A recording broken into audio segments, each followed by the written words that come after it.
Eu sou Juca Ferreira, ministro da Cultura, e nós vamos ter essa conversa agora. Então, eu desejo boa sorte para a gente nesse diálogo.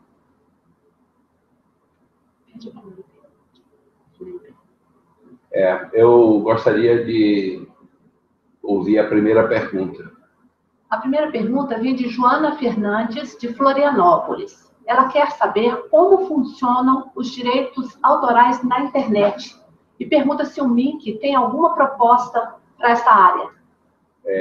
Joana, sua pergunta é uma pergunta muito importante. As transformações tecnológicas que o século XXI tem trazido têm sua principal expressão na área da cultura e da comunicação na internet. A internet modificou completamente a dimensão cultural do mundo. Se tornou o principal território da cultura, principal território de comunicação. Ela, hoje em dia, nós temos hoje boa parte da humanidade conectada e assistindo e tendo acesso a bens culturais importantes, mas exatamente por ser um fenômeno novo, um fenômeno típica agenda do século XXI, ela precisa de regulação. Evidentemente que as empresas globais que operam na internet, elas procuram desenvolver seus negócios e procuram ocupar espaço, mas é preciso que se produza uma regulação, primeiro para garantir a neutralidade da lei, a neutralidade da internet. A neutralidade significa que você entrou na internet, você tem acesso ao conjunto da internet. Porque há uma tendência por parte das empresas de irem seccionando a internet e você tendo que pagar cada dimensão que você queira, uma dimensão nova que você queira se conectar. Então, a neutralidade, garantir a privacidade das pessoas, possibilitar o combate a crimes na internet. Então, tem uma série de aspectos novos que são necessários serem regulamentados, mas o mais importante de tudo é garantir a democratização. A rede significa a possibilidade de acesso à informação e à cultura, independente de onde você esteja, tendo como único pré-requisito a conexão. O Brasil saiu na frente, o Marco Civil da internet é uma referência hoje mundial. Eu já ouvi elogios de vários ministros da cultura da Europa e dos nossos irmãos aqui na América Latina. Hoje é tomado como uma referência, como um ponto de partida da regulação da internet para garantir o seu aspecto democrático e a neutralidade da rede. Agora, a questão do direito autoral, no Brasil, estou me referindo ao direito autoral na internet, ele ainda está fora de regulação. Então, é preciso regular. O Ministério já está fazendo reuniões, nós já temos um corpo técnico trabalhando aqui dentro numa minuta, nós vamos colocar à disposição da sociedade e dos artistas, mas nós temos a certeza que precisamos garantir o direito autoral na internet, porque a internet hoje gera um volume de recursos inigualável, não tem outra dimensão na área da cultura que gere uma economia tão poderosa quanto a economia da internet, e é preciso regulamentar para que o direito do autor seja garantido. O que a gente constata é que o pagamento do direito do autor da internet, quando é feito, é de maneira muito insuficiente, mas na maioria das vezes os autores brasileiros, tanto de música como na área audiovisual, não recebem seus pagamentos, então é preciso uma regulamentação. Nós vamos proceder da mesma maneira que nós procedemos em todas as outras iniciativas do Ministério da Cultura, discutindo com a sociedade, discutindo com os artistas, discutindo com os empresários que atuam na área cultural, para que a gente tenha uma regulação consistente, sustentável e que possa, de fato, ser uma referência no sentido de garantir o pagamento do autor. O autor é o epicentro da economia da cultura. É a partir do seu trabalho que os outros players que trabalham na economia da cultura têm possibilidade de desenvolver suas economias. Então, é preciso garantir o direito do autor para que a gente possa ter uma economia saudável. O único aspecto que eu gostaria ainda de ressaltar é de que não é suficiente uma regulação nacional. O Brasil vai ter que se articular com os outros países para que a gente vá gerando uma legislação que tenha uma amplitude de ultrapassar o limite do território.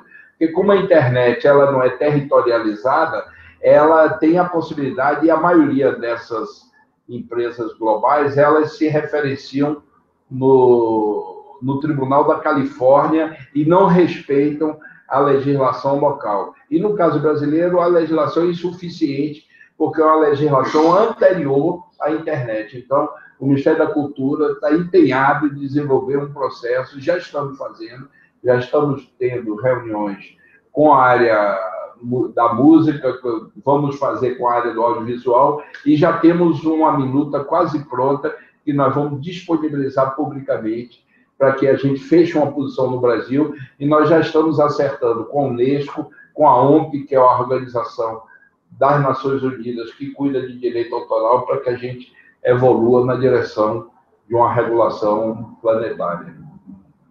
Agora uma pergunta de Adriano, de Piracicaba, interior de São Paulo. Ele pergunta o que é um ponto de cultura, o que mudou com a sanção da Lei Cultura Viva e o que ele tem que fazer para se tornar ponto de cultura. Olha, ponto de cultura, eu diria assim que foi Machado como projeto de gestão cultural. Quando nós chegamos em 2003 no Ministério da Cultura, a gente percebeu que o Ministério da Cultura tinha uma atuação muito restrita, não reconhecia a globalidade da cultura brasileira, confundia um pouco cultura e arte, e nas artes trabalhava mais com a arte consagrada, com que já tinha uma certa notoriedade. Quando, na verdade, o Ministério da Cultura tem responsabilidades muito amplas de lidar com processos de produção simbólica em áreas que ultrapassam em muito a área artística. Então, nós percebemos isso, e ao perceber isso, nós levamos em consideração que o Brasil, até pela ausência do Estado, por um processo civilizatório complicado, um país que ainda está em processo de formação, onde a democracia brasileira ainda está se constituindo, a república não se instalou completamente, a própria sociedade, para compensar a ausência do Estado, mesmo em ambientes socialmente degradados, produzem cultura. São mais de 100 mil grupos culturais existentes nas periferias das grandes cidades, nas regiões metropolitanas, das maiores às menores, nas cidades de médio e pequeno porte, na área rural e nas aldeias indígenas. Hoje existem grupos culturais de jovens que, ao mesmo tempo, querem manter as tradições indígenas, mas querem também ter acesso a novas tecnologias. Querem não, já têm acesso a novas tecnologias e querem desenvolver a arte indígena. Então, esse conjunto dá mais de 100 mil grupos culturais no Brasil. E nós assumimos a responsabilidade, ainda no governo Lula, de se relacionar com esse mundo, com essa dimensão da cultura brasileira, estimulando, fomentando e financiando, em certa medida, para que a gente possa ter a ampliação e o fortalecimento dessa área importantíssima. Eu diria que a gente poderia dizer que é a base da cultura brasileira. A diversidade cultural brasileira se manifesta através dessa infinidade de grupos culturais que nós temos, uns trabalhando com cultura tradicional, outros trabalhando com bibliotecas comunitárias, outros são clubes de cinema, outros são grupos de cultura digital, não importa o objeto do trabalho, mas todos fazem parte do corpo cultural da sociedade brasileira, e o Estado passou a reconhecer o direito de ter acesso a recursos públicos, e aí foi que nós criamos o programa Cultura Viva e desenvolvemos esse conceito de pontos de cultura, que o nome advém de uma afirmação do então ministro Gilberto Gil, que disse que uma das funções do Ministério da Cultura era fazer um doim antropológico, ou seja, massagear os pontos onde a energia cultural não estava circulando a contento, e para fortalecer o conjunto do corpo cultural do país. Então, isso é ponto de cultura.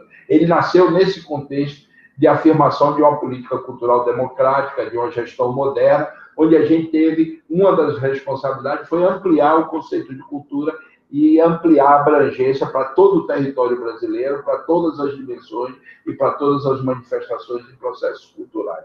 A Lei Cultura Viva vem corresponder a uma necessidade, a experiência que nós tivemos nos primeiros anos com os pontos de cultura, mostrou de que você não pode exigir a mesma coisa que você exige de uma grande empresa na prestação de contas, você não pode exigir de estruturas onde a dimensão gerencial administrativa é muito precária por razões óbvias.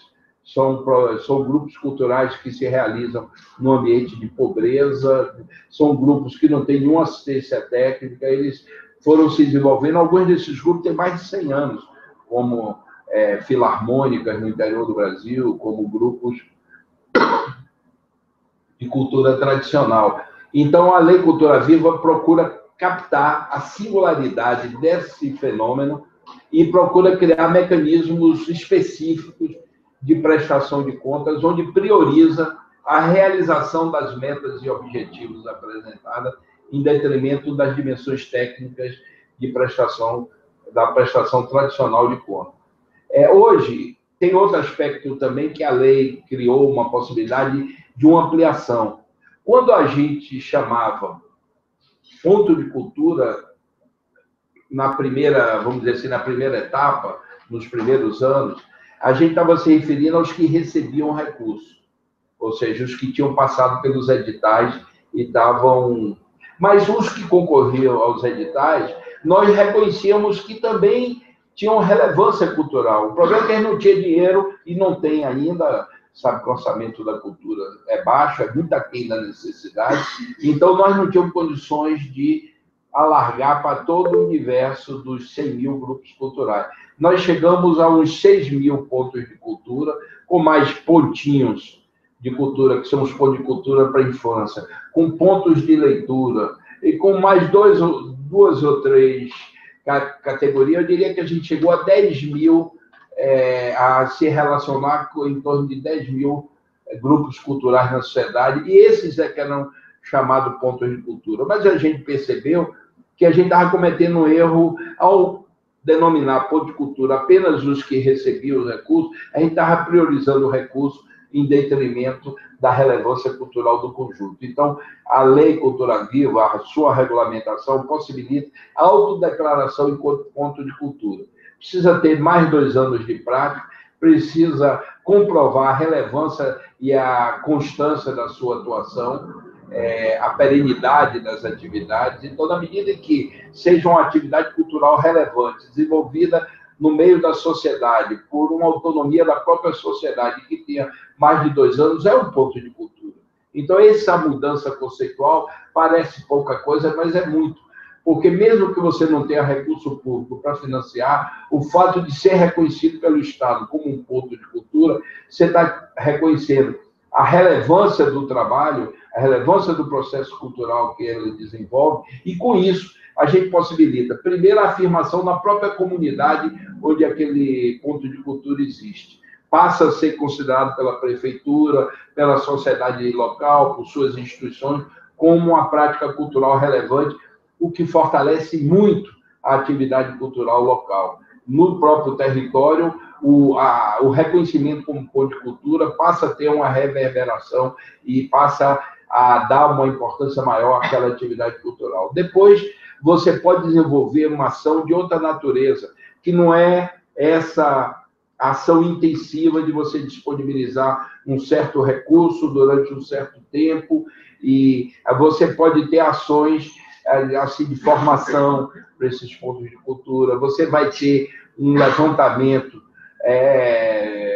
mais aproximado da quantidade e do que de quais são esses pontos de cultura. Então, a gente vai qualificar muito a ação do Ministério da Cultura junto a esses grupos culturais ao reconhecer esse conjunto e a priorizar a relevância cultural e não apenas o dinheiro que a gente repassa, porque o dinheiro a gente chegou a em torno de 10% do universo, quando, na verdade, o universo é que precisa ser valorizado, porque a valorização dessa dimensão da base da cultura brasileira possibilita de que o Ministério esteja estimulando a diversidade cultural brasileira. Agora a pergunta de Fabrício Flautz. Ele diz que observa que o Ministério da Educação tem ações positivas para a comunidade LGBT. E pergunta se o senhor tem alguma ideia para que o MINC também se aproxime mais dessa comunidade. Olha, o Ministério tem. Ainda era o ministro Gil, no primeiro governo Lula, nós começamos a ter uma relação com as paradas gays, por exemplo. A gente reconheceu que era uma atividade de valorização de uma parte da comunidade brasileira, exatamente a comunidade LGTB, e essa valorização, ela tinha uma dimensão cultural importante, mudança de percepção da comunidade, possibilidade de que eles gozassem de todos os direitos que os demais cidadãos, sem serem molestados. Então, era um processo nitidamente cultural de deslocamento de percepção e da relação que a sociedade teria em termos de valores, de possibilidade de aceitação. E o Ministério passou a ter uma relação de financiamento não total, porque nós não temos condições para isso, mas de contribuir para que esses eventos se realizassem em todo o território nacional. Nós fomos questionados, na época, pelo inusitado, se o que é que tinha a ver comunidade LGTB com cultura. Nós fizemos um arrazoado que foi para o TCU e eles reconheceram que nós estávamos, de fato, desenvolvendo uma política afirmativa. Na área da cultura, chamada cultura negra, ou cultura dos afrodescendentes, nós temos uma instituição, faz parte do sistema MINC, que é a Fundação Palmares, que cuida exatamente da valorização da contribuição dos africanos que vieram escravizados e dos afrodescendentes, ou seja, a contribuição negra para a construção da identidade cultural brasileira e para essa diversidade cultural brasileira. É uma infinidade de manifestações culturais, algumas até assimiladas pelo conjunto da sociedade, passaram a ser uma manifestação brasileira do conjunto da sociedade, outras ainda se mantêm numa certa, sociologicamente, muito ligada à sua raiz, seja manifestação religiosa, congada, terno de rei, uma série de manifestações no Brasil que acabou sendo, mesmo em condições de escravidão e condições socialmente precárias depois, a contribuição dessa comunidade para o conjunto da sociedade. E o Brasil tem o Ministério da Cultura, já encontramos isso antes de 2003, a Fundação Palmares foi criada mais ou menos quando foi criado o Ministério da Cultura, ambos fazendo parte do processo de redemocratização da sociedade brasileira. Nós estamos iniciando não agora, desde do período do governo Lula, uma relação para valorizar, primeiro, para garantir o acesso dos deficientes aos processos e para a cultura em geral, como também a manifestação desses segmentos que aí o Ministério tem trabalhado. Ou seja, nós não somos virgens na relação nem somos ausentes. Pelo contrário, o Ministério da Cultura faz parte desse processo de redemocratização, desse reconhecimento da necessidade de trabalhar os diferentes de maneira diferente, para que a gente evolua na direção de uma sociedade onde todos têm direitos e oportunidades iguais. Agora, Cláudio Moraes, de São Paulo. Ele quer saber como os artistas vão se beneficiar da Política Nacional das Artes. E pergunta, isso vai mudar a lógica de produzir espetáculos, livros, shows, a partir da inscrição em editais? Não, o edital é um instrumento democrático importante. Você não tem recurso para financiar todo mundo, você cria processos de concorrência, que é isso, em última instância, que é o edital. Os artistas apresentam, tem um corpo qualificado de jurados. Em geral, a gente tem adotado parte de fora do Ministério e alguns componentes do Ministério, eles avaliam o que foi apresentado e faz uma avaliação dos que são beneficiados com aquele edital. Esse é um mecanismo que faz parte de uma gestão democrática e ele é fortalecido. O problema é que esse mecanismo não é suficiente, a gente tem que adotar outras frentes, adotar outros formatos de financiamento de áreas da cultura que que o Ministério localiza como importante financiar. Esse processo que nós estamos vivendo é porque o Ministério, desde 2003, desde a primeira eleição do presidente Lula, está vivendo um processo de construção de uma política de gestão democrática da cultura, ou seja, da contribuição do Estado para o desenvolvimento cultural da população. Então, isso tivemos que abrir muitas frentes, e não dá, na cultura não dá para você fazer uma opção de financiar uma coisa em detrimento de outra. Aí não pode optar pelo teatro e abrir mão da dança, ou optar pelo cinema em detrimento da cultura popular. Isso não existe. Nós temos que abarcar um conjunto diverso e amplo da cultura brasileira, e a gente tem feito isso. Isso obriga a uma sistematização da gestão, porque, apesar de ser um ministério pequeno, com orçamento pequeno, a responsabilidade da gente é enorme. E se a gente considerar que não há desenvolvimento do país sem desenvolvimento cultural, o desenvolvimento cultural acaba tendo uma influência em todos os aspectos da vida social. Quanto mais desenvolvimento cultural, menos violência. Quanto mais desenvolvimento cultural, mais se qualifica a educação, a saúde. Boa parte da questão da saúde não se resolve com hospital e com remédio, é com mudança de comportamento, com informação.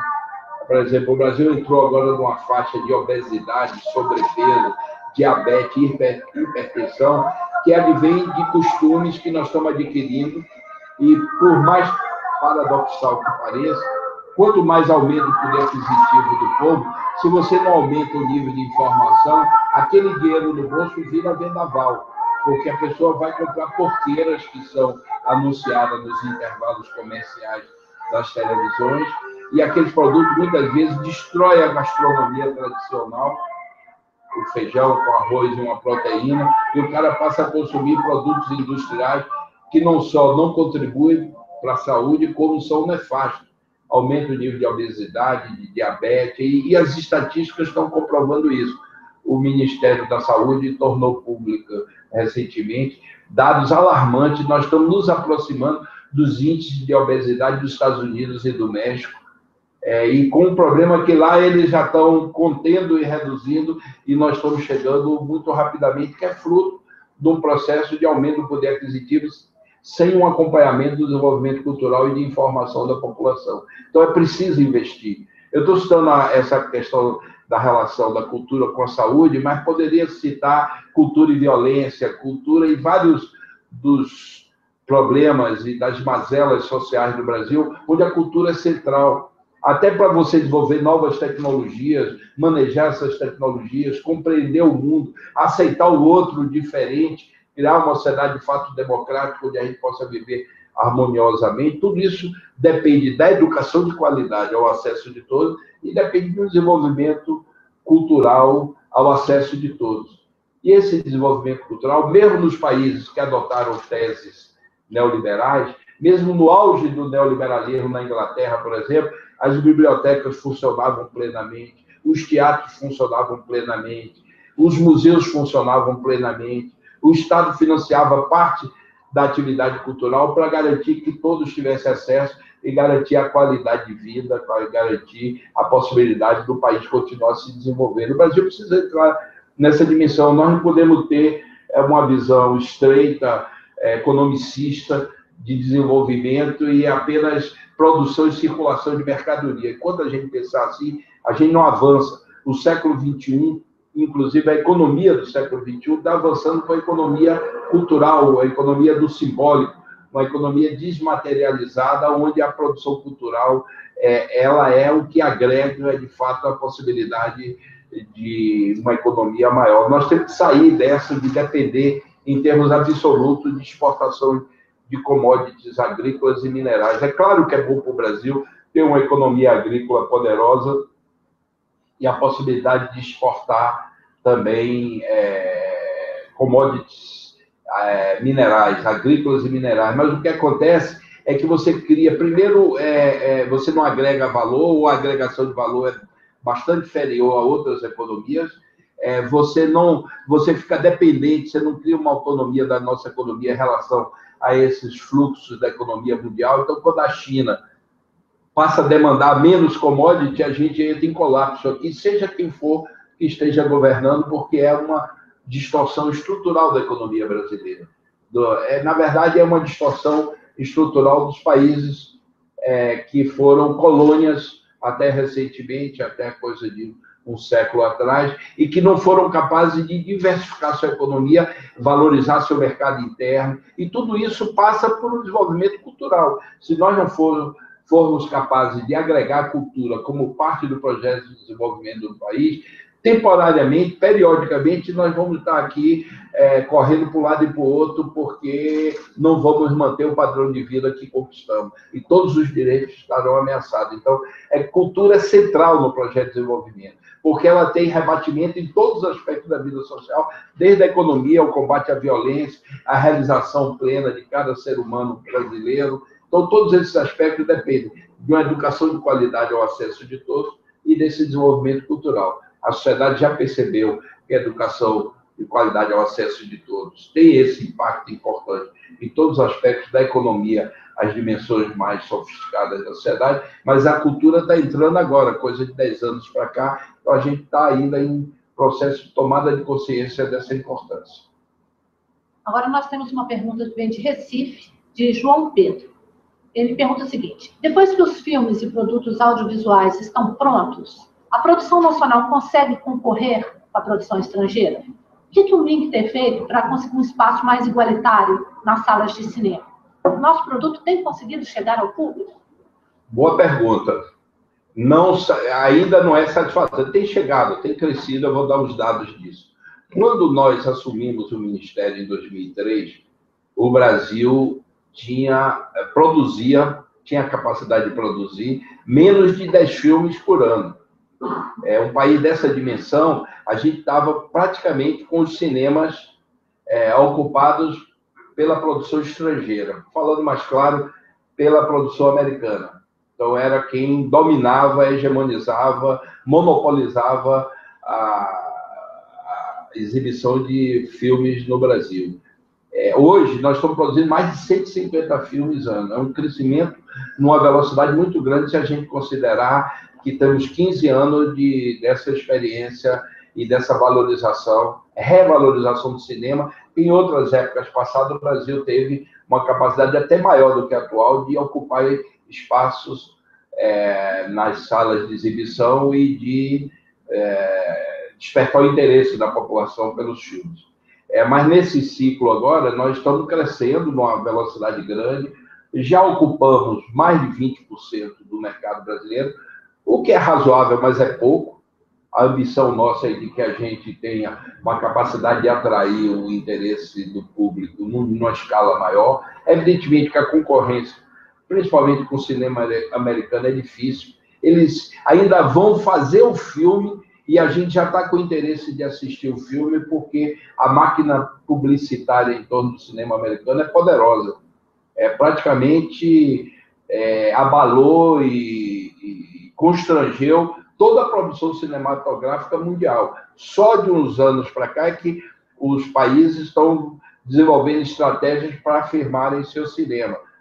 Temos dois casos muito singulares, que é a Índia e a Nigéria, mas temos assim, o cinema italiano está se recuperando, o cinema francês está se recuperando, mas essa disputa é difícil, porque o cinema americano se instalou de uma forma muito poderosa no mundo, criou estruturas de exibição em todo o mundo, então é uma luta importante. Como é que a gente cresce? Primeiro, garantindo a produção. Eu me referi que houve um crescimento vertiginoso, que saiu de menos de 10 filmes ano para mais de 150 filmes, que hoje é reconhecido no mundo inteiro que o Brasil tem uma das políticas para o audiovisual e para o cinema mais consistentes e mais poderosas.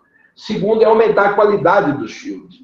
Não adianta fazer o filme se o espectador não tem interesse em ver. Então, aí já não é a parte do Estado, aí é a parte já dos criadores, dos produtores, dos atores.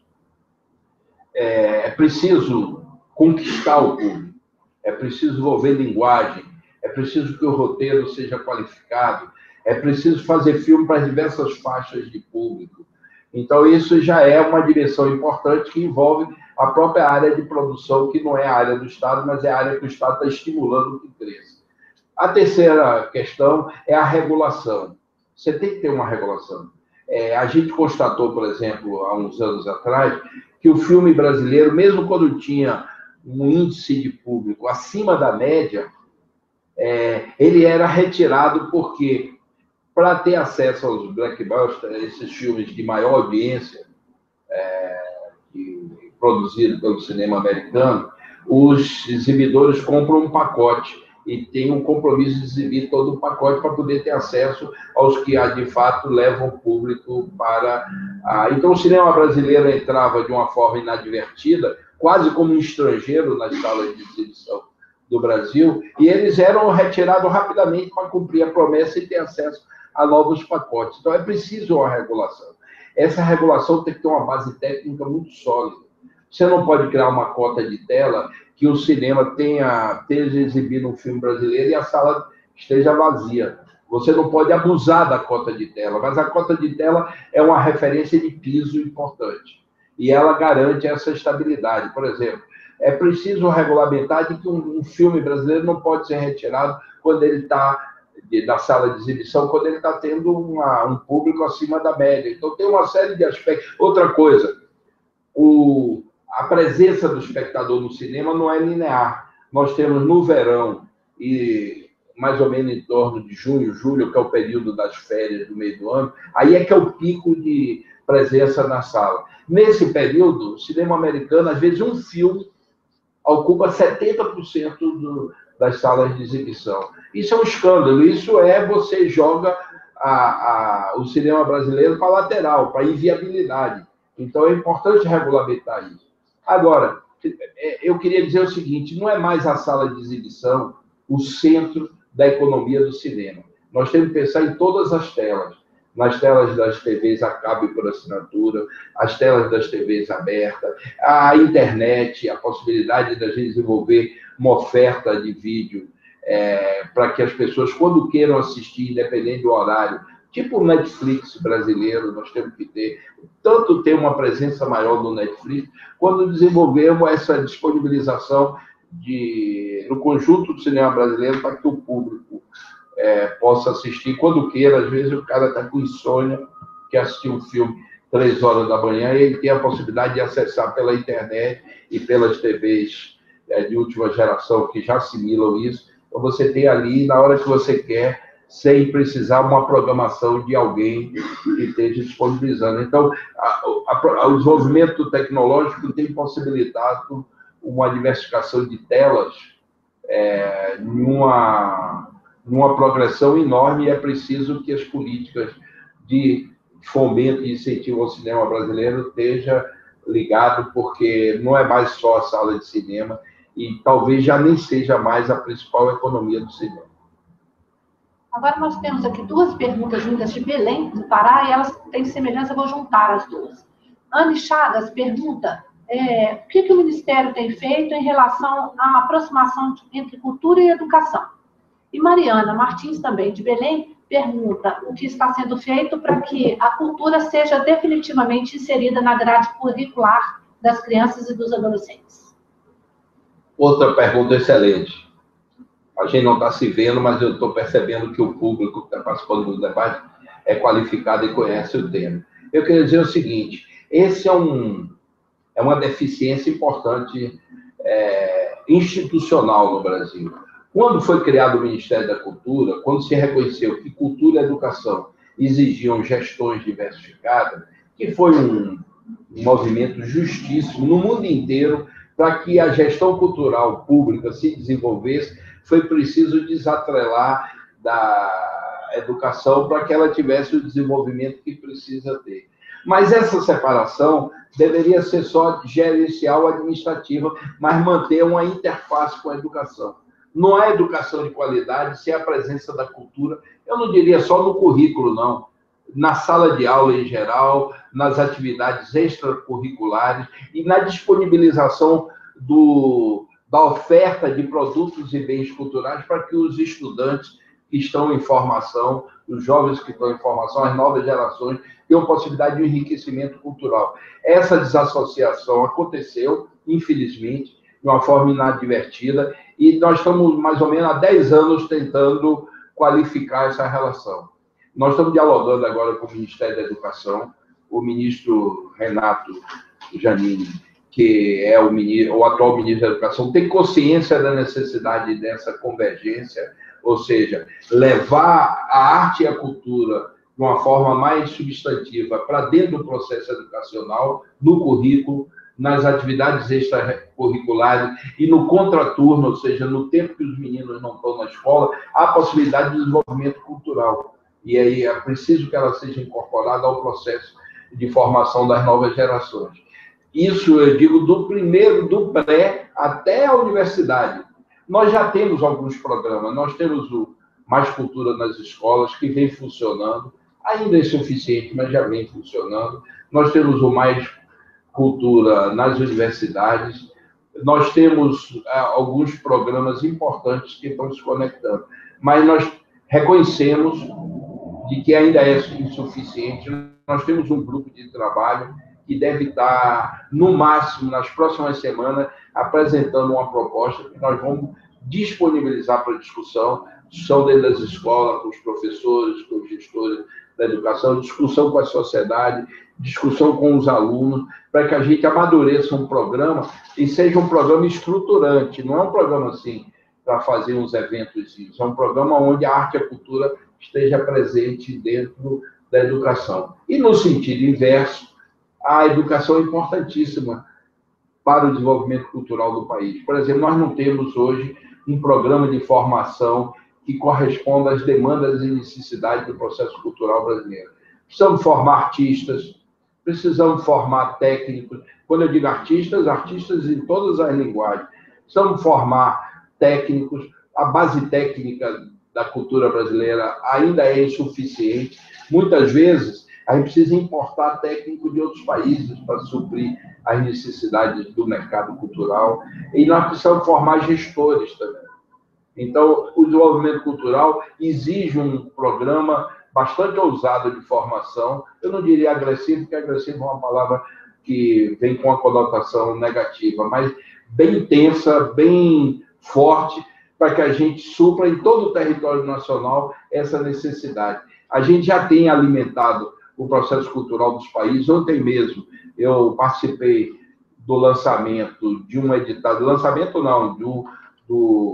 dos vencedores de um edital que vai financiar a produção audiovisual para as televisões públicas em todo o Brasil.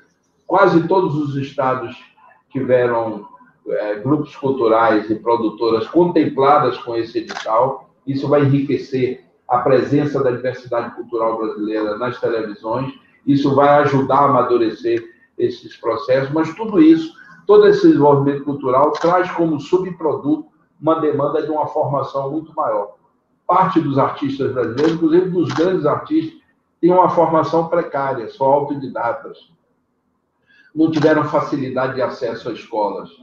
Então, é preciso criar, de fato, um programa substantivo. O Congresso já deu uma grande contribuição quando aprovou a volta da música para a sala de aula. Ainda estão buscando os mecanismos para garantir a formação musical nas escolas brasileiras. Ainda não está devidamente implantada, ainda está em processo de definição de metodologias e coisas desse tipo, mas, inevitavelmente, vai faltar formador. Isso a gente já sabe que vai faltar professor dessas áreas, especialistas em música. E agora já está tramitando no Congresso a inclusão dos currículos e das atividades extracurriculares de teatro, dança, ou seja, de todas as linguagens, o que vai enriquecer muito. Ou seja, eu diria, de forma sintética, que nós estamos no caminho de dar um salto nesse diálogo entre educação e cultura no Brasil. Ministro, agora a pergunta vem do Capão Redondo, Thiago Vinícius.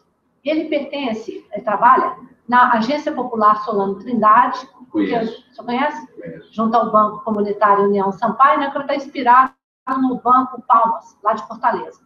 Ele conta que eles têm feito grandes arranjos produtivos numa região de grande efervescência cultural, né, e conta aqui que sábado, inclusive, vai receber um representante da Secretaria de Políticas Culturais do MINC, o Gustavo Vidigal, e eles vão trocar informações e focar em ações que fortaleçam a economia da cultura na periferia. Ele pergunta, qual o seu recado? Ele pede, na verdade, o seu recado para a juventude que vem gerando riqueza, renda, trabalho, desenvolvimento local e ainda enfrentando a violência e o genocídio de jovens negros nas periferias. Como é o nome dele? Ele chama-se Vinícius Thiago. Vinícius, eu conheço o Solano Trindade, eu fui secretário de Cultura há alguns anos, 2 anos, em São Paulo. Agora eu saí para voltar para o Ministério e, assim, minha admiração pelo trabalho cultural que vocês fazem, não só de produção cultural, como de mobilização da comunidade, mobilização de possibilidade de desenvolvimento cultural desses grupos a que você se refere, que produzem condições sociais adversas, acossado por um nível de social ainda de tentativa de conquistar direitos e acossado por violência do tráfico, violência policial. Então, eu reconheço a grandeza desse trabalho e eu já argumentei na hora que falei do ponto de cultura da importância desses processos. Eu diria até que tem um caráter civilizatório, porque qualifica o ambiente da comunidade onde existem esses grupos, e eu sei que o Solano Trindade tem uma importância grande, é reconhecida na cidade de São Paulo como uma agremiação cultural de uma importância maior. Você pede um conselho, bem, conselho só se deve dar quando pede. Eu, em geral, não aconselho porque eu reconheço o protagonismo de vocês, reconheço a luta. Eu desenvolvi, quando era secretário de Cultura de São Paulo, um diálogo muito forte com a periferia cultural de São Paulo, ou seja, os grupos culturais se desenvolvem nas periferias, em todas as zonas da cidade, e foi abrir um processo que já existia, mas embrionariamente eu procurei potencializar. Eu diria o seguinte, que é preciso qualificar esse trabalho cada vez mais. Mesmo reconhecer a qualidade do trabalho, é preciso que se invista em formação, que crie a possibilidade de incorporação de novas tecnologias no trabalho. É preciso utilizar a internet de uma forma criativa para que gere mais potência ainda para o trabalho que é feito. É preciso ter uma noção clara de direitos culturais e impregnar a comunidade dessa noção para que a própria comunidade empodere os grupos culturais, particularmente o Solano Trindade. Então, são processos complexos e pressionar o Estado para que o Estado cumpra seu papel, nos 3 níveis. No nível do Ministério, no nível das políticas estaduais, ou seja, do Estado, do governo do Estado, e no nível do município. Quer dizer, cabe à comunidade demandar uma participação maior, uma disponibilização de serviços mais qualificados por parte do poder público, para que possam realizar plenamente essa missão de desenvolvimento cultural da comunidade. Agora, Helder Quiroga Mendonça pergunta. Juca Ferreira. Minas. Ele não colocou, mas nós sabemos, né? Eu conheço esse produtor cultural. E ele quer saber do senhor o seguinte: como o apoio à cultura indígena pode contribuir para proteger o meio ambiente no Brasil? Olha, excelente pergunta, considerando de que os povos indígenas estão passando um momento difícil no Brasil. No início da redemocratização, eles foram reconhecidos seus direitos. Nós vivemos um processo no Brasil de incorporação dos direitos dos povos indígenas na nossa jovem democracia, essa democracia que estamos constituindo. No governo Lula houve um incremento enorme de demarcação de terras indígenas, que é fundamental para que os povos indígenas desenvolvam sua cultura, e se desenvolvam é preciso a demarcação das terras indígenas no Brasil. Foram demarcadas muitas, mas ainda temos muitas para serem demarcadas. Foi reconhecido no Brasil a necessidade de serviços públicos com a singularidade que os povos indígenas exigem. Então, serviços de saúde, serviços de educação, vários serviços que não eram disponibilizados satisfatoriamente, passaram a ser disponibilizados, mas é preciso hoje fazer um balanço desse avanço e um novo ciclo de reconhecimento dos direitos dos povos indígenas. O que nos cabe na cultura, eu diria de uma maneira geral o seguinte: empoderá-los para que eles possam manter suas tradições, então, fomentar, apoiar, reconhecer. Por exemplo, os povos indígenas do Xingu vão me entregar uma demanda de reconhecimento do Guarupi como parte do patrimônio cultural brasileiro, e conta com a maior simpatia do ministro. Ao receber, eu vou encaminhar para o IFAM para que façam os procedimentos técnicos necessários para que a gente reconheça no ritual do Guarupi parte da cultura brasileira. É preciso reconhecer todas as tradições, garantir a preservação das línguas indígenas, por exemplo. Então, esse suporte é preciso ser dado com amplitude que a presença de mais de 200 povos indígenas no Brasil exige.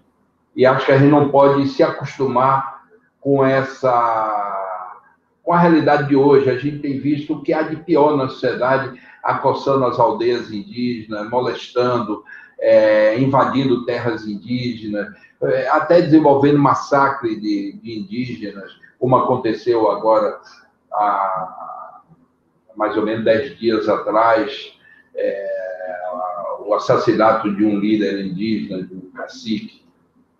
Então, é preciso que a sociedade brasileira se posicione, o Estado tem uma responsabilidade de garantir os povos indígenas, e o Ministério da Cultura tem uma responsabilidade na área cultural. Eu falei dessa dimensão de apoiá-los na preservação das tradições, mas eu diria que tem uma segunda camada cultural que é importante também que o Ministério já vem fazendo, mas que fortaleça isso. Apoiá-los nessa relação com a sociedade global, disponibilizar meios para que eles possam desenvolver suas atividades culturais, inclusive no meio da nossa sociedade, porque nós só amamos e só respeitamos o que nós conhecemos. É preciso de uma presença maior da cultura indígena nas grandes cidades brasileiras, no circuito cultural brasileiro. É preciso que os artistas brasileiros, indígenas brasileiros sejam reconhecidos pela sociedade, é preciso que os museus promovam, é preciso que os teatros promovam, é preciso que as bibliotecas promovam. E o Ministério da Cultura tem um papel de catalisador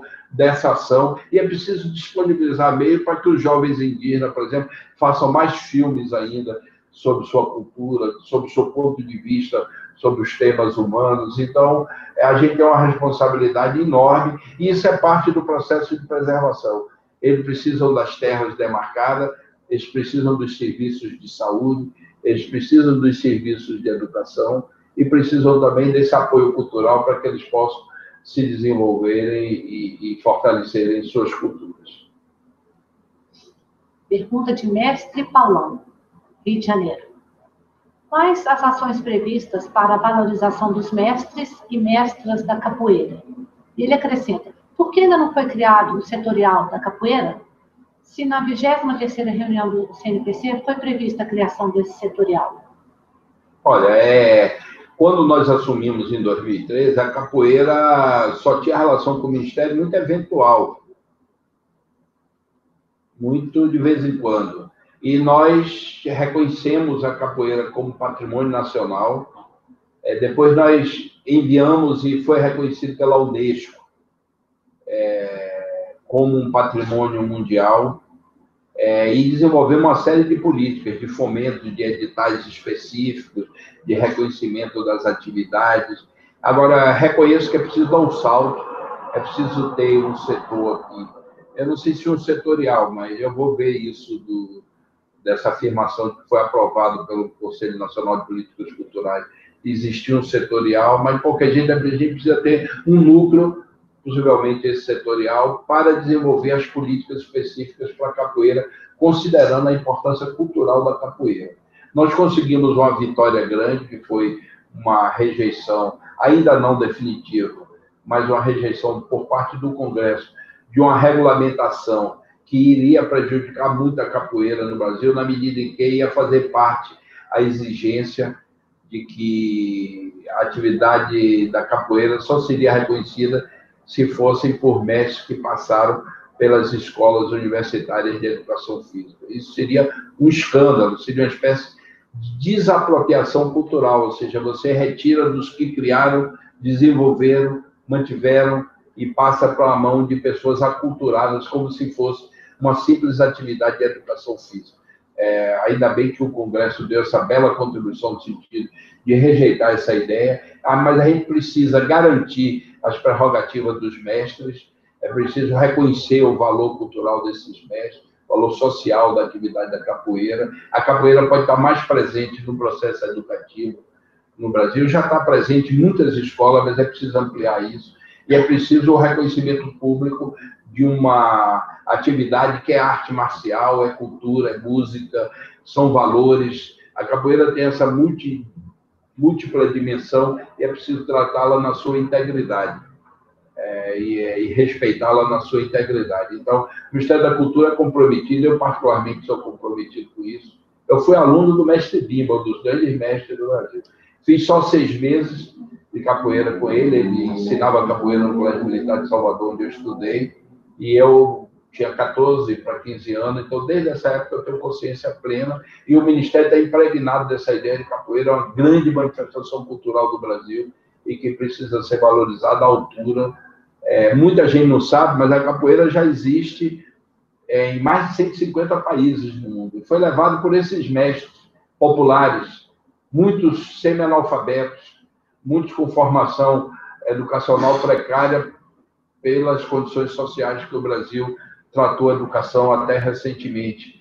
E eles foram, desenvolveram, e todos esses países, mais de 150 países, a capoeira é cantada em português, o que também dá uma contribuição para o incentivo e o fomento da língua portuguesa.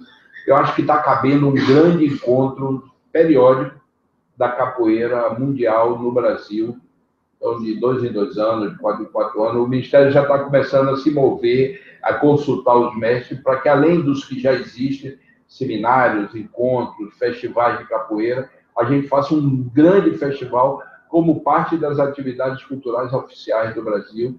E eu acho que o papel da gente é fomentar, incentivar e ajudar a organizar, mas temos que encontrar um meio que os próprios capoeiristas sejam os promotores desse grande evento. Felipe Altenfelder, do coletivo Fora do Eixo. Ele pergunta o seguinte: Juca, como a partir da cultura é possível ir para o centro do desenvolvimento político do país? A cultura pode contribuir para um novo ciclo de desenvolvimento? E o que você acha dos movimentos sociais da cultura? Tá, bela pergunta também. É evidente que a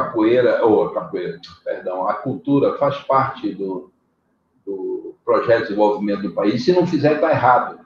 Você não pode pensar seres humanos apenas produzindo mercadoria e consumindo mercadoria. Isso foi um erro fundamental de certas correntes do pensamento mais contemporâneo e que levaram a aberrações sociais de respeito a direitos, não reconhecimento da múltipla dimensão de cada ser humano, não conseguiu, de fato, incrementar um processo de incentivo ao desenvolvimento humano, que todos têm direitos, todos.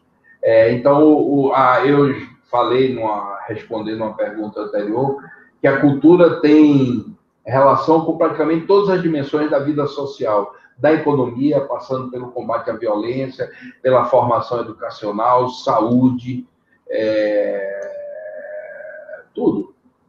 É um povo educado, um povo culto, um povo que tem noção da complexidade do ser humano e do mundo, respeita o meio ambiente, respeita a natureza, respeita os diferentes de si mesmo, compreende a complexidade da alma e da natureza humana.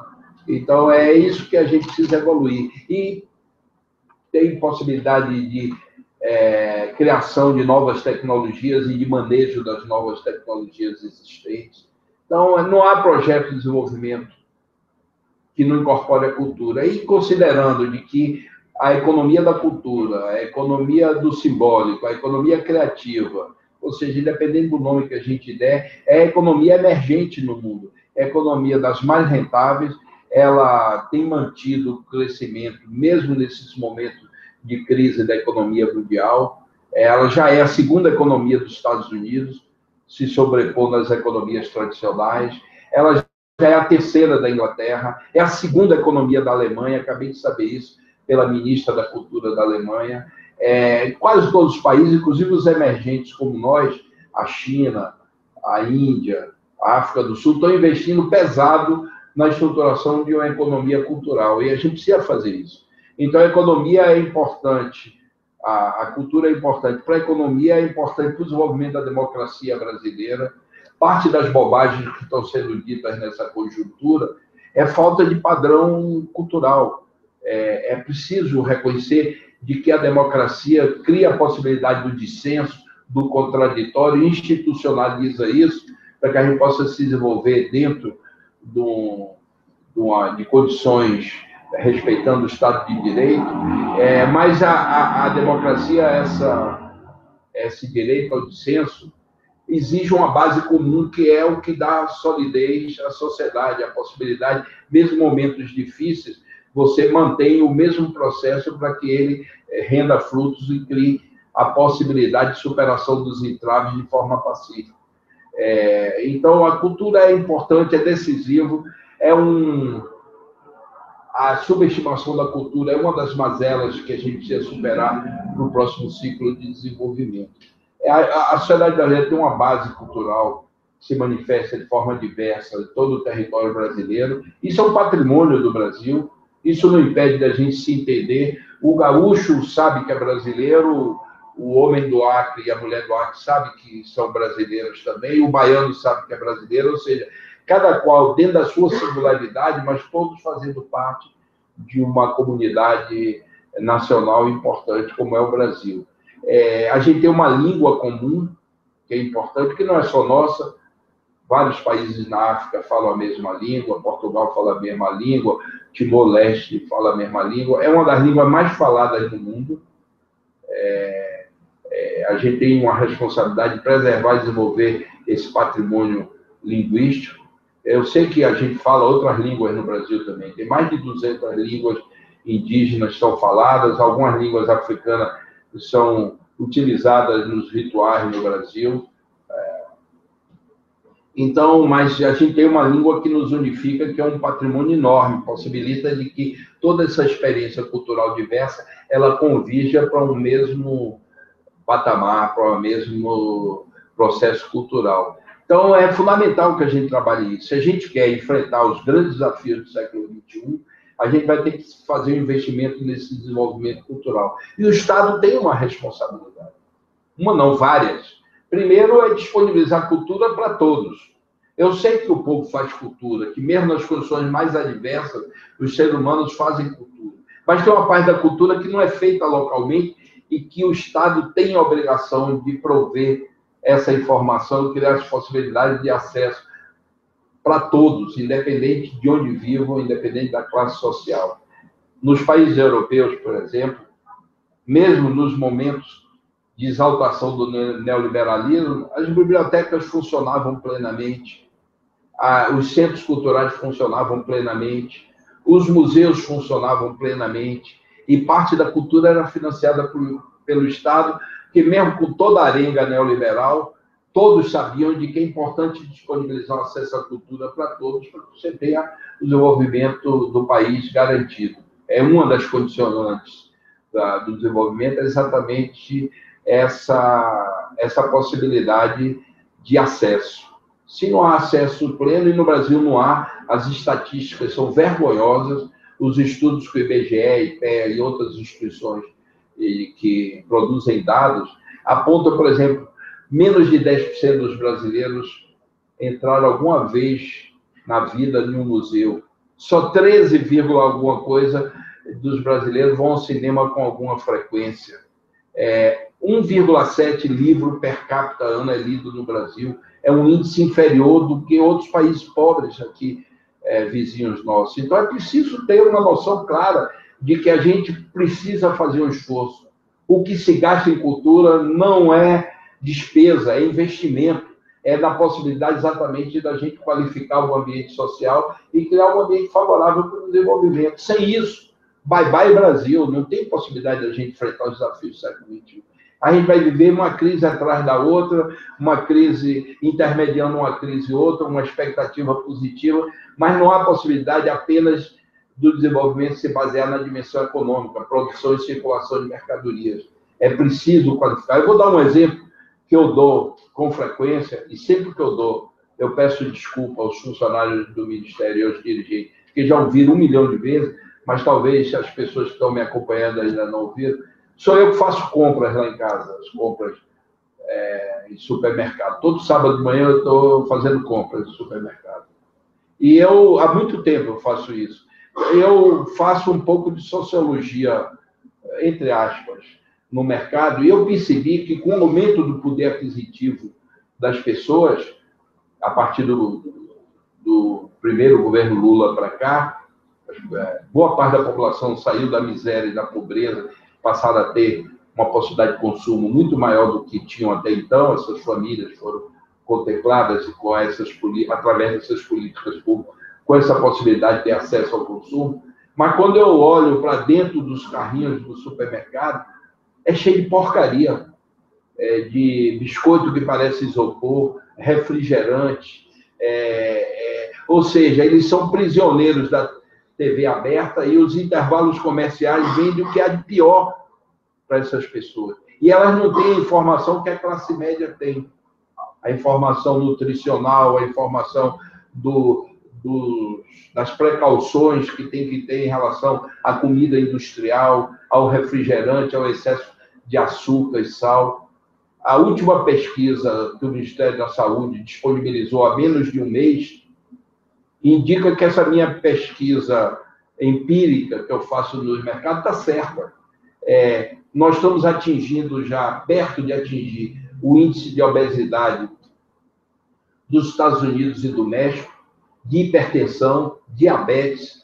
Foi constatado que 30% das crianças brasileiras, antes de completar 3 anos, já estão viciadas em refrigerantes, dado pelas próprias famílias, por falta de informação, por falta de base cultural de compreender. E quando você vai nos ambientes de classe média, as pessoas têm a informação de ponta, a última informação que foi produzida em algum estudo científico sobre as necessidades de estilo de vida, de alimentação, de tudo para garantir qualidade de vida. Então, é possível desenvolver um país nessas condições? Não, não é possível. É necessário que as TVs públicas tenham uma responsabilidade de desenvolvimento cultural e de informação para que as pessoas possam fazer suas escolhas a partir de padrões razoavelmente consistentes. E, para finalizar a resposta, eu diria o seguinte: essas redes sociais, que são produtos dessa base tecnológica digital e da internet, têm um papel decisivo. Elas têm demonstrado que são portadores de processos de desenvolvimento de consciência crítica na sociedade, de mobilização da sociedade, desenvolvimento de processos culturais para além do que o sistema comercial permite, que eu diria hoje que a esfera pública não é ocupada só pelo Estado. O Estado, através das instituições de governo, ocupa uma parte, tem um nível de responsabilidade, mas ela é obrigada a considerar de que compartilha a esfera pública com estruturas que a sociedade produziu, até para corrigir essa falta de Estado, falta de celeridade do Estado em garantir direitos e em realizar processos como são os processos de informação e desenvolvimento cultural. Então, eu vejo como uma das manifestações de saúde da nossa democracia no século XXI, o surgimento e o crescimento e a importância que essas redes, em geral de jovens, mas redes sociais, vêm ocupando na sociedade brasileira. Muitas perguntas chegando. Nós estamos nos aproximando no final deste bate-papo com o ministro da Cultura, Juca Ferreira, com uma pergunta de Fabiana Leão, de Goiânia. Ela diz o seguinte: na minha cidade tem um centro histórico. O que eu posso fazer para colaborar com a preservação? Eu posso pedir proteção ao Ministério? Diga de novo aí, que eu me perdi. Né? Fabiana Leão, de Goiânia, ela diz que a cidade dela tem um centro histórico e ela quer saber como fazer para preservar esse centro histórico. Você pode pedir ajuda ao Ministério da Cultura? Pode, claro. O Ministério tem um programa que foi criado no primeiro governo da presidenta Dilma, que é o PAC das Cidades Históricas. O governo percebeu, e o Ministério da Cultura ajudou na formulação desse programa, de que as cidades históricas que têm centros históricos, ou que às vezes quase toda cidade é relevante sob o ponto de vista histórico, ela tem os mesmos problemas que as outras cidades brasileiras, mas esses problemas são agravados pela necessidade de preservação desse patrimônio e pelas restrições de uso que esse patrimônio traz. Então, não é um problema dos prefeitos. Os prefeitos são incapazes, com os recursos disponíveis, os recursos tradicionais, fazer frente a essa responsabilidade maior do que os demais. Em geral, as cidades brasileiras estão precisando de um cuidado, um carinho especial, precisando de novas regras, novos procedimentos regulatórios, novos planos diretores, novas leis de uso do solo, porque nas últimas décadas o Brasil conseguiu deteriorar suas cidades num nível insuportável. Hoje, praticamente não se consegue garantir qualidade de vida nas grandes cidades brasileiras. Não consegue garantir uma mobilidade satisfatória, qualidade do ar, não se consegue garantir nem a paisagem, nem a beleza dessas cidades, que é um elemento importante para desenvolver o sentimento de pertencimento, a alegria e a felicidade, nem o uso dos espaços públicos. Ora é a violência, ora é a poluição dos automóveis, ora é o excesso de automóveis por falta de transporte público, ora é tudo. Se eu fosse enumerar aqui, eu perdi a oportunidade de desenvolver o raciocínio. Então, é preciso muito carinho com as cidades brasileiras, porque mais de 80% dos brasileiros, nós estamos em torno de 90% dos brasileiros, vivem em algum tipo de cidade. Então, não é um problema local, não é um problema do Centro Histórico de Recife, é o mesmo problema do Centro Histórico de Salvador, o mesmo problema de Belo Horizonte, é o mesmo problema. Praticamente todas as capitais estão envolvidas no mesmo problema, que é uma urbanização precária, uma falta de cuidado. O Estado não conseguiu garantir o cumprimento de regras para garantir o interesse público e que esse desenvolvimento vertiginoso do meio urbano no Brasil não fosse predatório como foi, não fosse a predominância absoluta da especulação imobiliária e de outros mecanismos predatórios. Então, é preciso recompor isso. É preciso definir políticas de longo, médio e curto prazo. É preciso fazer pactuações com a sociedade. Os movimentos sociais estão demandando meio ambiente urbano de qualidade. E os prefeitos, os governadores e o governo federal têm que se abrir para esse diálogo. Mesmo que essas demandas venham de forma incômoda, venham de forma até às vezes agressiva, é preciso estabelecer um processo de pactuação onde o poder público seja eficiente e eficaz na determinação de normas e de processos regulatórios e no cumprimento e na realização do interesse coletivo. No caso das cidades históricas, isso é muito mais grave, porque esse patrimônio histórico ele pode ser disponibilizado como ativo para novos processos de desenvolvimento. Eu, por força do exílio, morei mais de 10 anos na Europa, morei em Estocolmo. O centro histórico de Estocolmo é de antes do Brasil ser descoberto. É um centro, chama Gamla Stan, Cidade Velha, é velha mesmo. Tem ruas que foram planejadas e foram construídas para passar um cavalo. Então, assim, eles conseguiram, além de recuperar esse patrimônio, o centro histórico, hoje é um ativo econômico importante, é um ativo turístico, é um ativo cultural da cidade, desenvolver uma economia específica, isso é uma novidade que a economia dos centros históricos, pensar uma economia dos centros históricos, que aqui no Brasil a recuperação, o investimento em recuperar os imóveis, às vezes é desassociado de uma compreensão de que economia deve ser desenvolvida naquela área, e às vezes envolve só uma cidade cenográfica, como acho que foi o partido que foi feito no Pelourinho, em Salvador. É preciso ter gente morando, é preciso ter atividades econômicas compatíveis com esse meio preservado e que ela tenha capilaridade e articulação com outras economias que se realizam fora daquele território. Então, é preciso uma renovação das políticas urbanas, é isso que eu estou dizendo. E, particularmente, como me atendo à pergunta, os centros históricos das nossas cidades.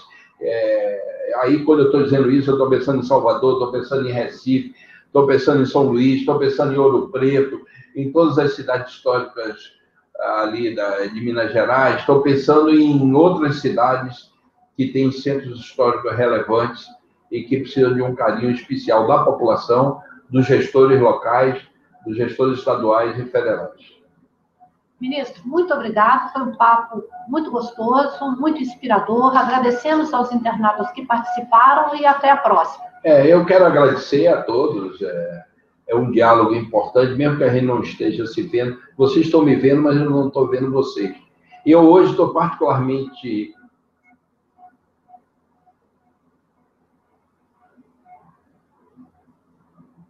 tem uma fotografia que está nos meios de comunicação e na internet,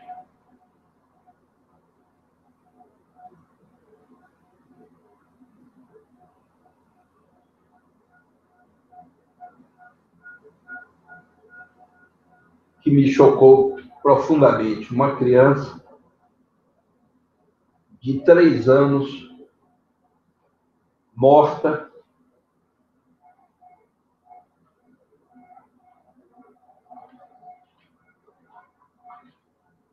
aquela foto, primeira reação que eu tive foi evitar olhar. Digitei, mas eu voltei. Eu percebi que ali é o retrato de uma certa falência da civilização ocidental. É preciso dar uma resposta àquela foto. Os estados ocidentais desestabilizaram sociedades em nome da democracia, provocaram fenômenos de desagregação e um horror que ora se manifesta no Estado Islâmico, ora se manifesta num terrorismo xenófobo e agora se manifesta de uma forma mais sofisticada, que os refugiados dessa guerra estão batendo na Europa e a Europa não quer. Então, eles estão morrendo no mar, estão morrendo nas fronteiras, estão morrendo dentro de caminhão.